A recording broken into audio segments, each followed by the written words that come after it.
Well, here we go. I'm over at my wife's fitness club. She's in the gym and on the machines and exercising and sauna bathing and having a great time. I just thought I'd pull out the tablet, have a few words.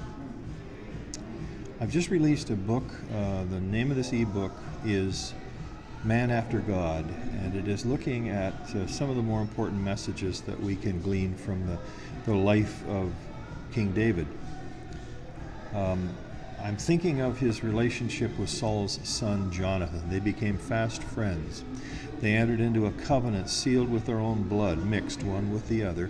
And really what that meant in the culture of that time was that I'm committing my family line, my life's blood, my resources, my wealth, my power, my influence to bless you and your line forever, to the extent that it's at all possible, so help me God.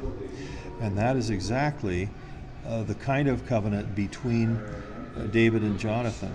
And of course we go on with the story, and Jonathan is quite fascinated with King David and his military prowess and the stories of being on the wilderness of Judea with the sheep and defending against bear and against lion. And then comes the glorious day when David is called upon, volunteers actually, to take down the giant Goliath. And at that moment the jealousy starts in Jonathan's father, Saul. David seems to be the favorite of the people. Saul becomes jealous. Saul becomes bitter. Saul forgets all the blessings that he's enjoyed with David's company and David's music and David's counsel, and now he just plain wants that fella out of the way. And Jonathan knows this, and he's concerned for the safety of his friend. Well, as the story goes, Saul and Jonathan are killed in battle at the end of the book of 1 Samuel. And David, in short order after that, becomes king of Judah, and then subsequently king of all of Israel. And he remembers his covenant. He remembers what he promised to bless Jonathan's line. And there is one offspring named Mephibosheth. And Mephibosheth was hurried out of the camp by his nursemaid after the death of Saul and Jonathan, fearing that David would only have revenge in his heart. And this child, Mephibosheth, is dropped and crippled and lives a life of self-loathing and fear and absolutely no confidence.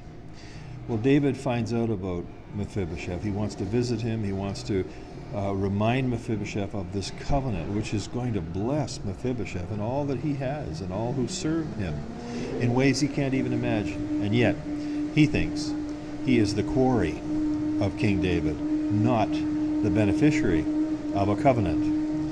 And we've got to look at our own situation at Calvary and blood covenant and the agreements made between God the Father and God the Son, that because of the shedding of blood, one would bless the lineage of the other, the lineage of Christ. Fellow believer, you and me are in that covenant to receive the blessings of God to the extent that he has any ability to bless. Well, he's got unlimited ability to bless, and that is our inheritance. Do we realize it? Well, Mephibosheth didn't. He finally encounters the king. He says, "What could you want with a dead dog such as I am?" And what a terrible self-image. And David says, "Oh, son, you got it all wrong.